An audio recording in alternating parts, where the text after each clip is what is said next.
Hmm. This year, I've been eating a ton of junk food, way more cross candy than country I over usually track do. just because like I haven't of the lifted at team all. culture and our I've been to the Thanks for yeah, gym. like letting our me I've in, been my working boy. facilities out. are amazing. I'm So just showing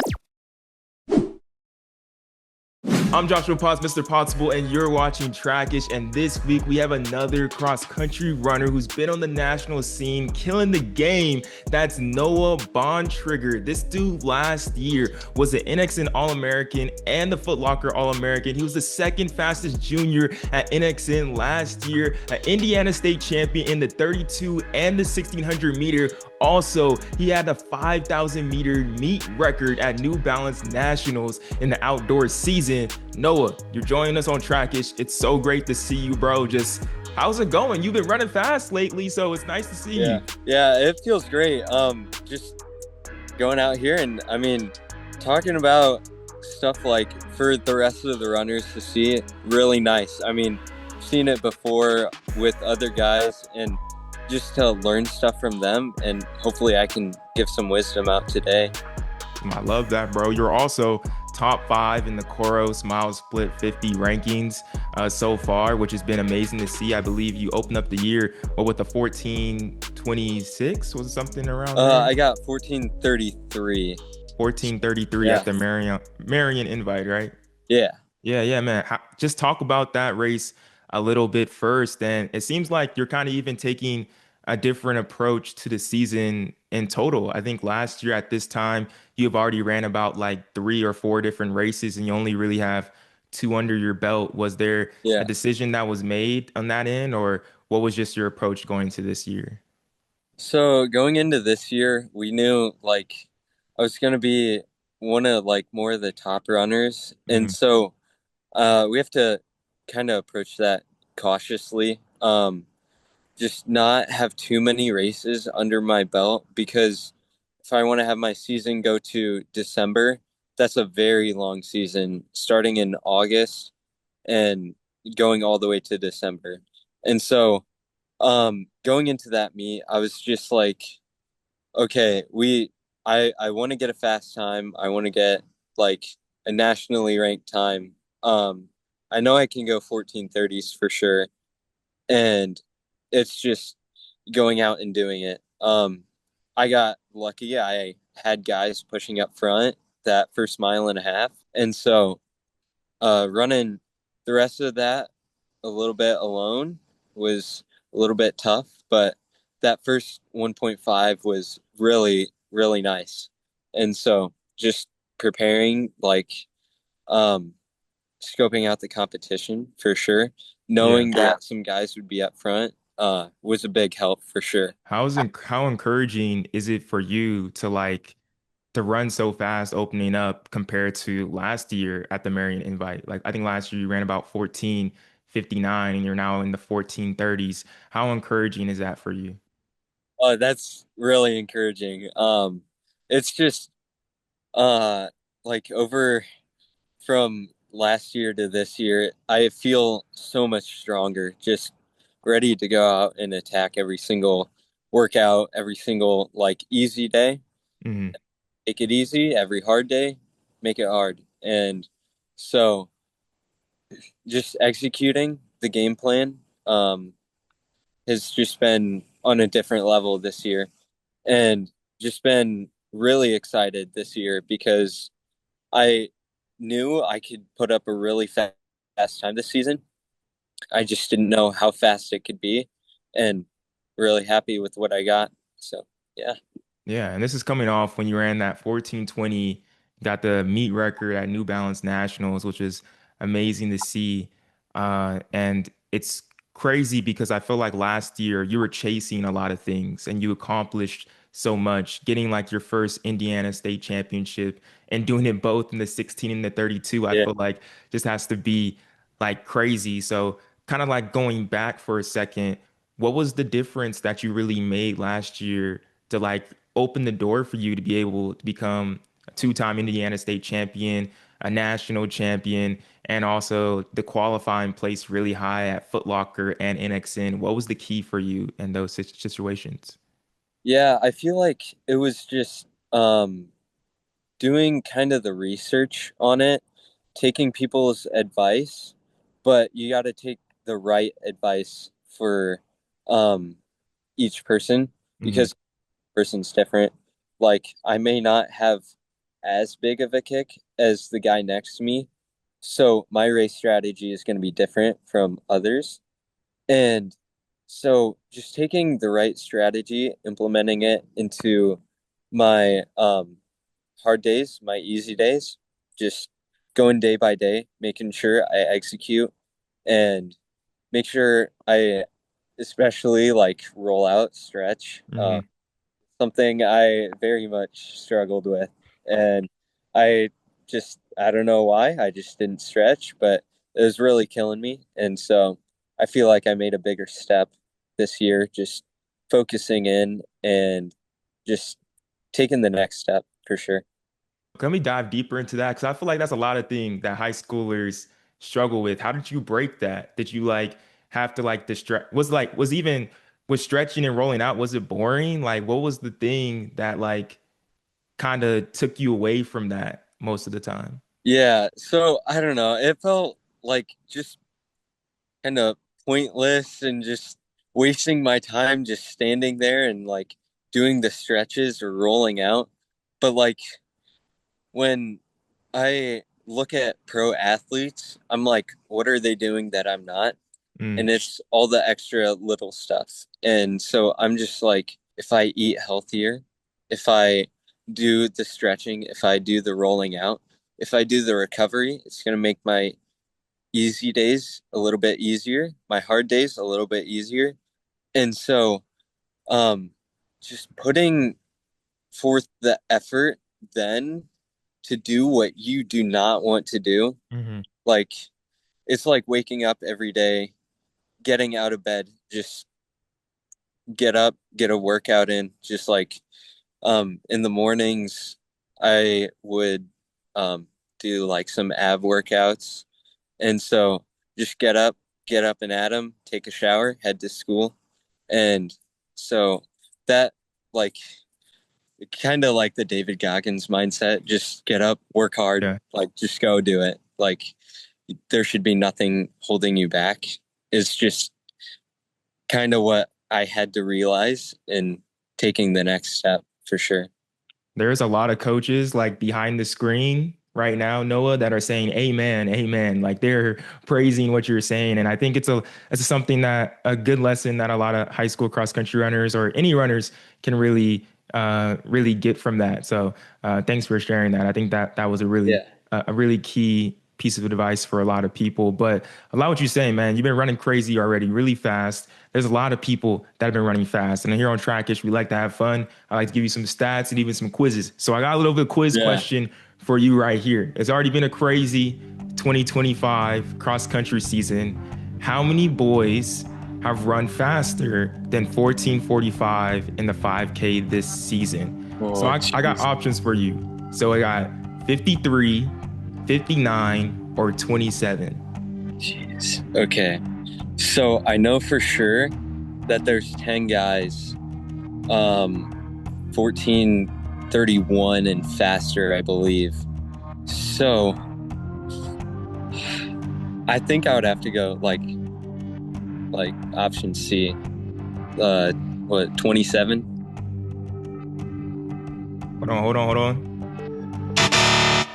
Oh, That's dang. wrong. It's 53. 53? 53 guys have ran under 14:45 in the 5K already this year. And let's listen to this stat. So last year in 2024, it was 59. Oh, So gee. we're about to blow that out the water. And in Yeah. 2023, that was 27. Holy cow. So like Insane. I'm just wondering what's going on. Like what's going Yeah. on with you guys right now? Why are we running so fast in the 5K? And also just about time. Like what does that mean to you? Like we see all these guys, they're running 14:40s and you're running open up running 14:30s. Like what does time mean to you, especially in a cross country race when anything can happen on any course? Yeah.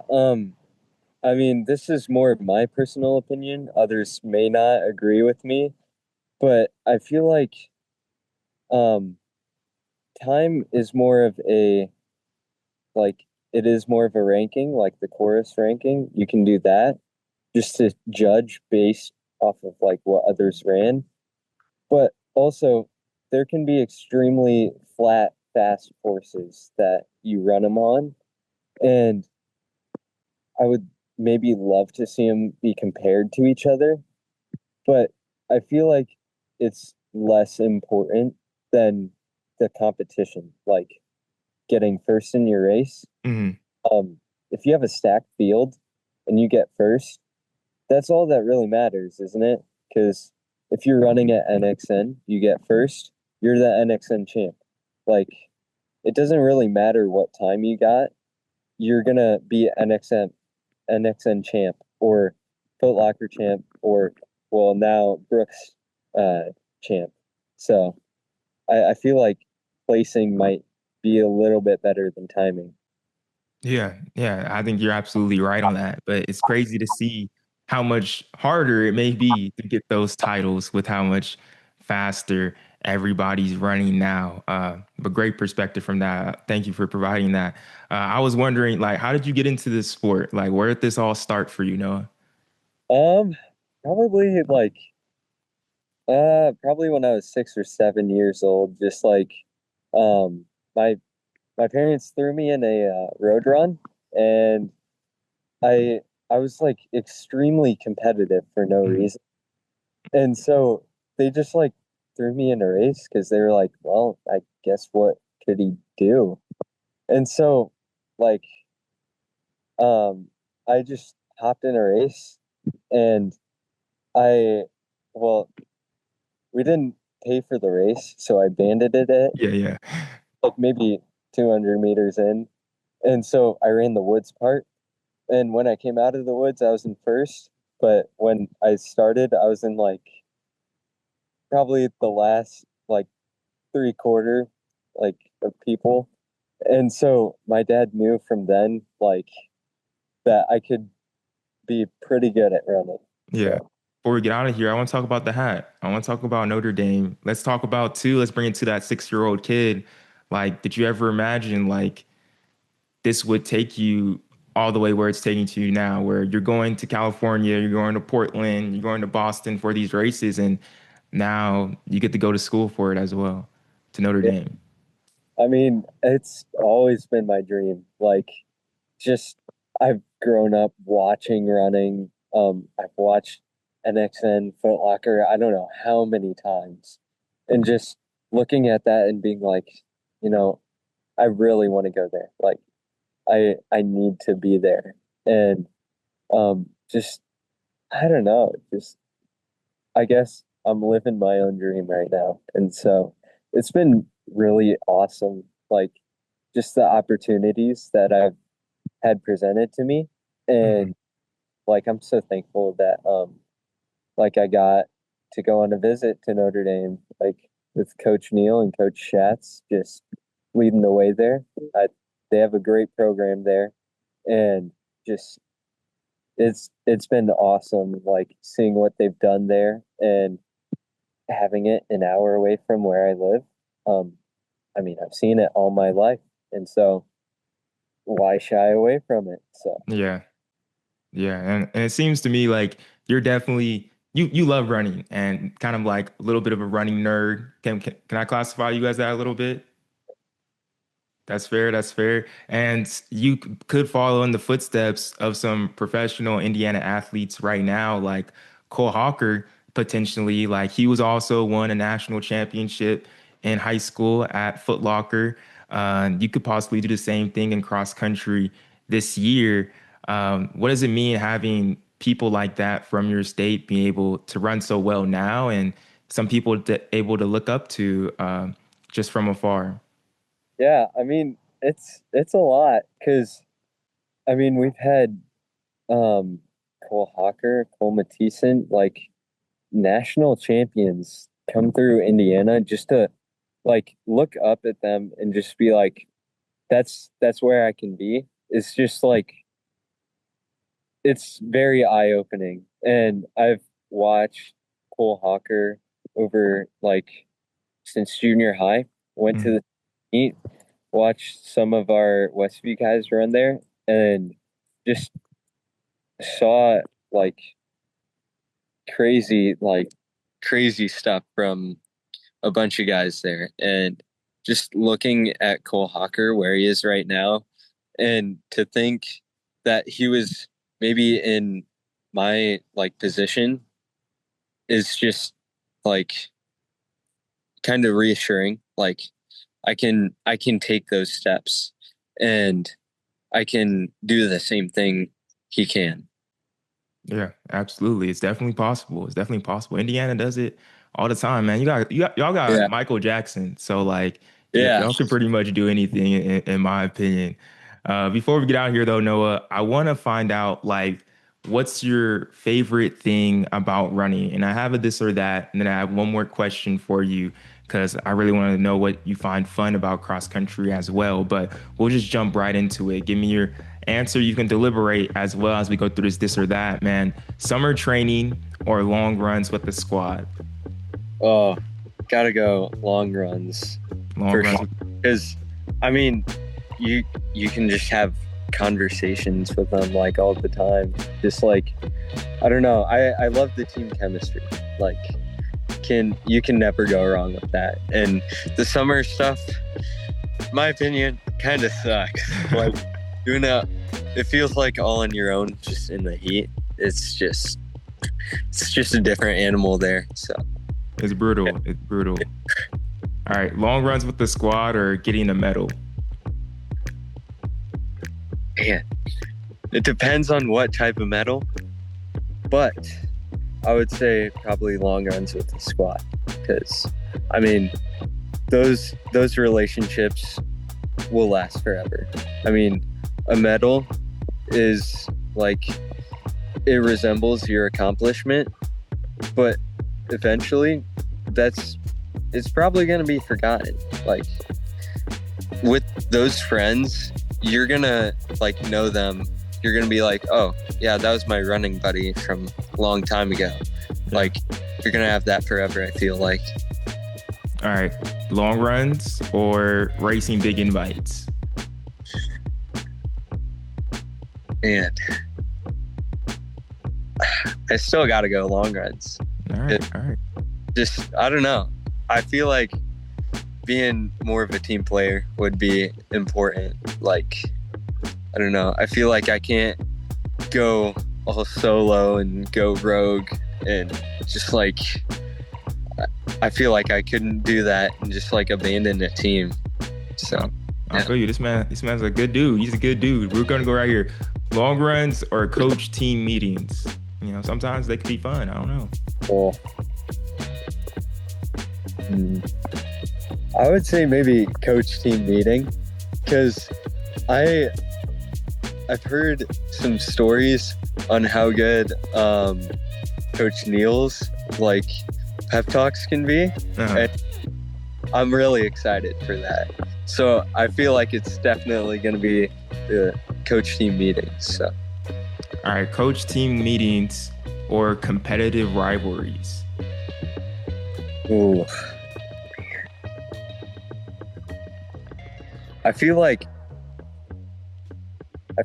the coach team meetings, just because, I mean, you're going to have that rivalry, but also, can it get unhealthy? Yes.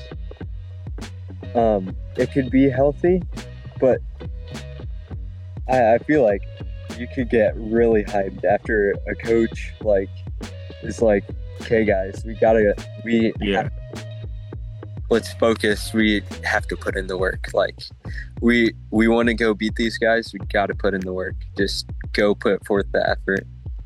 Last one, competitive rivalries or that post-race meal. When you just can pick out anything you want.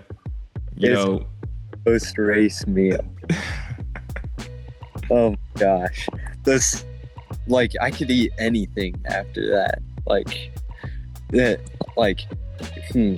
You could give me pasta. You could give me a cold meat sandwich. It would be awesome either way. I mean, just having food after you've run really hard.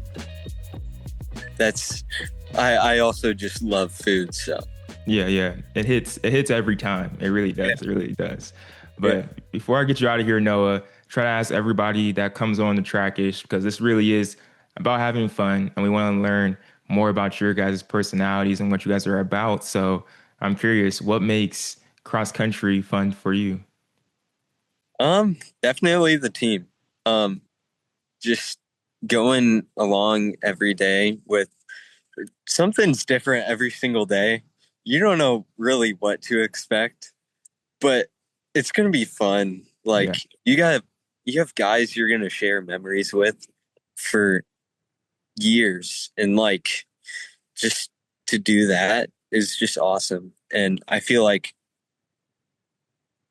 more the team aspect is gonna be where I'm at, and so I'm just excited to see like what different things come my way every single day, but it's definitely gonna create some memories for sure. absolutely, absolutely. Well, man, y'all need to look out for Noah. This guy is doing some big things over the next couple months. It's been exciting to see what you've done so far. And we're going to be even watching when you go off to Notre Dame. But Noah Bontrager, man, congratulations on all your success. Best of luck going forward. MileSplit top 50, top five guy right here, and definitely shows. So best of luck on the rest of the season, man. Thank you.